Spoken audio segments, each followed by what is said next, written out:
কারো কাছে, পৃথিবীর কোন সৃষ্টির কাছে যাররা পরিমাণ কিচ্ছু পাওয়ার আশা করবেন না।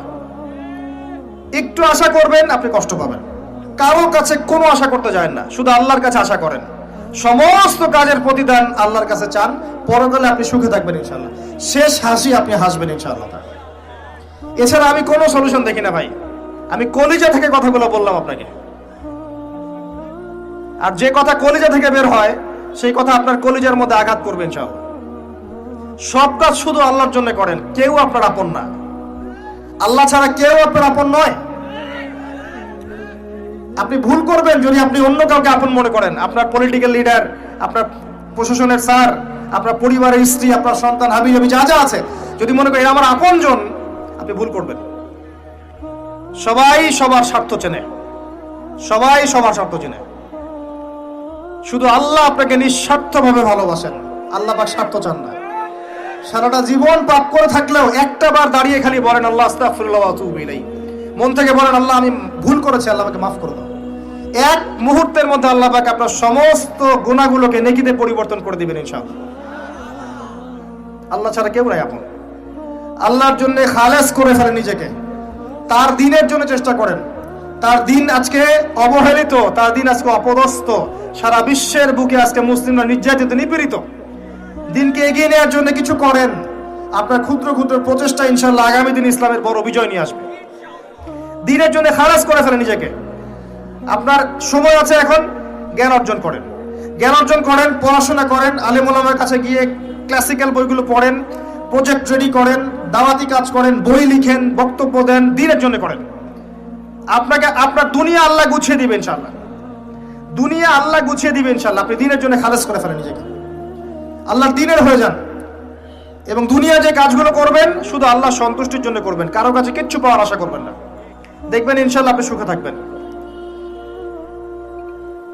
একটা পর্যায়ে গিয়ে নূহ আলাইহিস সালামকে বলতে হয়েছে রব্বি আন্নী মাগলুবুন ফান্তাসির। আল্লাহ 950 বছর দাওয়াত দিলাম, মানুষ কথা শোনে না, মানুষ শোনেই না।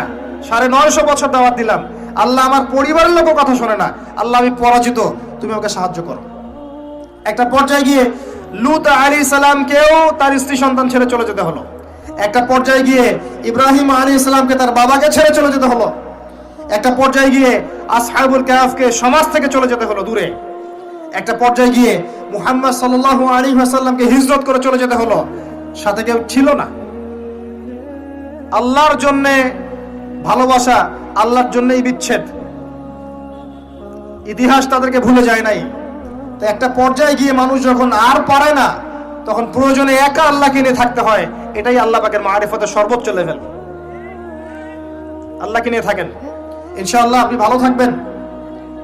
রাসূলকে নিয়ে থাকেন, ভালো থাকবেন। তার সুন্নাহকে নিয়ে থাকেন, ভালো থাকবেন। তার দিনকে নিয়ে থাকেন, দিনের জ্ঞান অর্জন করেন, দিনটাকে প্রচার করার চেষ্টা করেন, দিনটাকে প্রতিষ্ঠা করার চেষ্টা করেন। দিন প্রতিষ্ঠা করলে কারো কোনো ক্ষতি হবে না। শৈথিল্যতাবাদী হবেন না, আবার চরমপন্থী হবেন না, জঙ্গি সন্ত্রাসী হয়ে যাবেন না। মধ্যম পন্থায় দিনটাকে নিয়ে গিয়ে যাবেন, মধ্যম পন্থায় এগিয়ে যাবেন, ধীরে ধীরে সবরের সাথে। একটা লেকচারে বলেছিলাম, আমাকে 3টা নসিহত করেছিলেন একজন আলেম। বলেছিলেন প্রথমে জ্ঞান অর্জন করো, 1, 2, তারপরে তুমি ধৈর্য ধরা শিখো, আর 3 সাহসী হও। ভীরু কাপুরুষের জন্য জান্নাত নয়, তিনি বলেছিলেন। অতএব এভাবে চিন্তা করলে আপনি ইনশাআল্লাহ দুনিয়াতে ঠকবেন না, বা দুনিয়াতে ঠকলেও পরকালে আপনি জিতবেন ইনশাআল্লাহ তাআলা। পরকালে আল্লাহ পাক আপনার প্রতিটা কষ্টের প্রতিদান দিবেন ইনশাআল্লাহ আযজা ওয়া জাল। আসুন আমরা সবাই যার যার জায়গা থেকে আল্লাহর হয়ে যাই, আল্লাহর জন্য নিজেকে খালেস করে দিই। আর আল্লাহর ভালোবাসা পেতে চাইলে তার রাসূলের আনুগত্য করতে হবে, তার সুন্নাহ মাফিক চলতে হবে। আল্লাহ পাকের ফরজ ওয়াজিবকে ভালোবেসে আদায় করেন, বিরক্ত হয়েন না। নামাজের আজান হচ্ছে, বিরক্ত হয়ে যায় না, ভালোবেসে নামাজে যান। যে আল্লাহ আমার কাছে একটা ইবাদত চেয়েছেন, আমার রব, আমার সৃষ্টিকর্তা আমাকে একটা সুযোগ দিয়েছেন, আমার কাছে একটা ইবাদত চেয়েছেন, সিজদা চেয়েছেন। আল্লাহ আমার কাছে কি আর চেয়েছেন? তাওহীদ চেয়েছেন, সুন্নত চেয়েছেন, হালাল খাই এতটুকু চেয়েছেন, সাধ্যমতো দিনের খেদমত এটা চেয়েছেন। আল্লাহ পাক আমার জন্য জান্নাত রেখেছেন, আমি আল্লাহর জন্য করব না? আল্লাহ পাকের কাজগুলো ভালোবেসে করেন, আল্লাহ পাকে কাছে পাবেন ইনশাআল্লাহ তাআলা। দেখবেন যদি আপনি আল্লাহর হয়ে যান, আপনি মনে মনে কিছু চাইবেন, হাত উঠিয়ে চাওয়ার আগে আপনার সামনে আল্লাহ পাক সেটা হাজির করে দিবেন ইনশাআল্লাহ। বিশ্বাস হচ্ছে না আপনার কথা, আমার কথা? আমার জীবনে শত শতবার এই ঘটনা ঘটেছে। মনে মনে চিন্তা করছি যে এটা দরকার, এটা হলে ভালো হতো, এমনকি এমনও চিন্তা করছি এটা খেতে ইচ্ছা করছে, সামনে গিয়ে দেখে হাজির। একটা কথা মিথ্যা বানিয়ে বলছি না, আল্লাহর কসম। এমনও হয়েছে যে আমি মনে মনে চিন্তা করেছি যে এটা খেতে ইচ্ছা করছে, খেতে পারলে ভালো লাগতো। যেখানে গিয়েছি দেখি সেই বাড়ির মালিক সেটা সার্ভ করেছে। এমন একটা ঘটনা আপনাকে বলি যে আমি এক জায়গায় যাচ্ছি,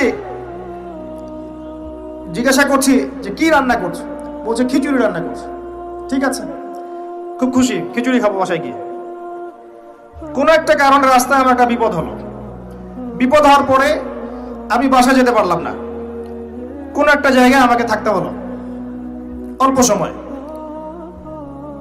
সেখানে আমার পরিচিত তিনি ভাই, সে আমাকে বলছে কিছু খেয়ে নেন। ঠিক আছে, কি আছে নিয়ে আসেন। খাবার নিয়ে আসা হলো, দেখলাম খিচুড়ি। কথা কি বুঝতে পারছেন? দেখে আমার চোখ দিয়ে এক ফোঁটা পানি পড়লো খাবারের উপরে, যে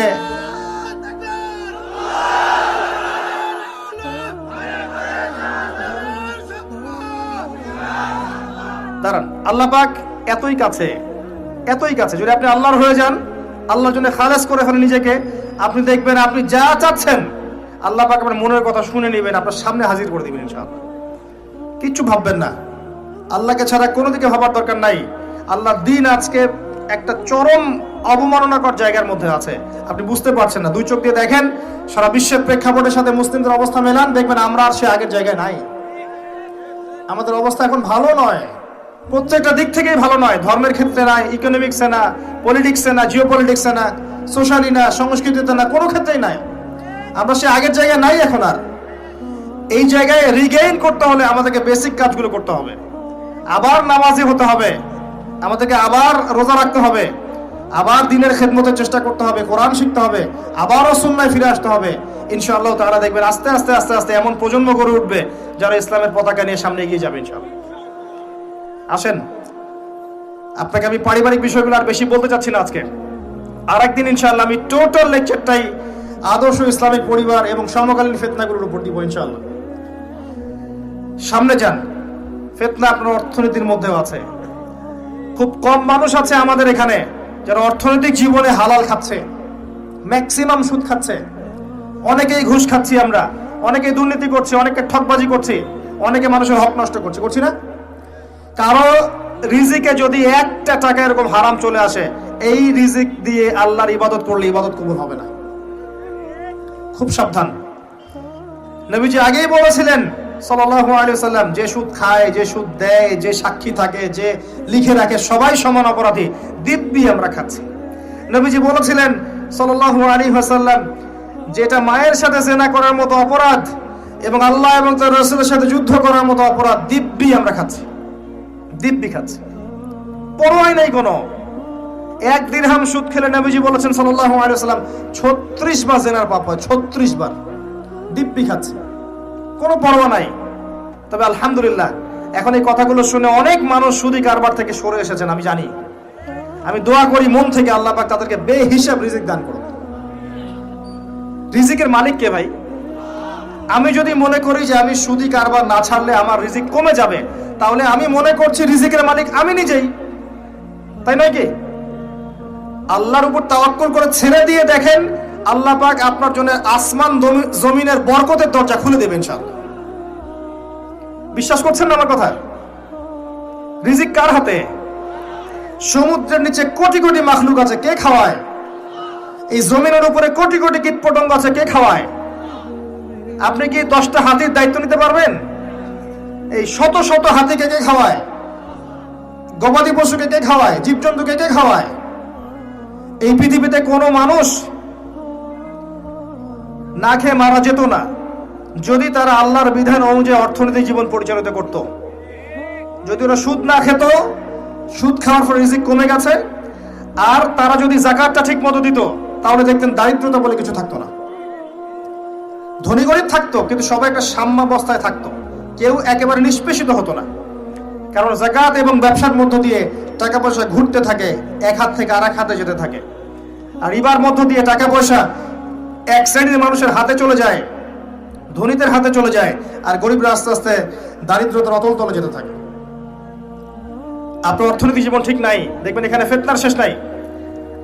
অন্যদিকে আসেন, আপনি সামাজিকভাবে দেখেন, সামাজিক জীবনে ফিতনার শেষ নাই। খেয়াল করে দেখেন, আত্মীয়তার সম্পর্কগুলো নষ্ট হয়ে যাচ্ছে। খেয়াল করে দেখেন, এখন টাকার জন্য সন্তান বাবাকে হত্যা করে, সন্তান মাকে হত্যা করে, ভাই ভাইকে হত্যা করে, বোন বোনকেও হত্যা করছে। প্রতিবেশীর হক আমরা দিতে পারছি না, আত্মীয়তার হক দিতে পারছি না, জমি নিয়ে দ্বন্দ্ব, বাড়ির সীমানা নিয়ে দ্বন্দ্ব, ব্যবসা নিয়ে দ্বন্দ্ব, দ্বন্দ্বের শেষ নাই। এটা সোশ্যাল জীবনে হচ্ছে। আবার ইকোনমিক সেকশনে এমনও হচ্ছে, ব্যবসা করছি হালাল মনে করে, এখানে সুযোগ বুঝে সিন্ডিকেট করছি, মজুতদারি করছি, ইচ্ছা করে দাম বাড়িয়ে দিচ্ছি, মানুষকে বিব্রত করছি, গভর্নমেন্টকে বিব্রত করছি। এগুলো আমরা কৃত্রিম সংকট তৈরি করছি, মাপে কম দিচ্ছি, ব্যবসা করছি মাপে কম দিচ্ছি। অমুসলিম ব্যবসা করছে, মাপে সঠিক দিচ্ছে, অমুসলিম ব্যবসা করছে, মাপে সঠিক দিচ্ছে। অমুসলিম ব্যবসায়ী সিন্ডিকেট করছে না, একজন হিন্দু ব্যবসায়ী, আল্লাহ পাক তাকে হেদায়েত করুক, সে মাপে কম দিচ্ছে না, সিন্ডিকেট করছে না, কৃত্রিম সংকট তৈরি করছে না, মুসলিমরা করছে। রমজান মাসকে কেন্দ্র করে মুসলিমরা ব্যবসা করে নিচ্ছে, সুবহানাল্লাহ। আর মানুষ সামান্য নিত্য প্রয়োজনীয় দ্রব্যের জন্য ট্রাকের পিছনে দৌড় দিচ্ছে। কি একটা দৃশ্য, সুবহানাল্লাহ। এর ফলাফল আপনি পাবেন, মানুষের হক নষ্ট করার ফলাফল পাবেন। কিয়ামতের মাঠে এর বিচার না করে আল্লাহ পাক ছাড়বেন।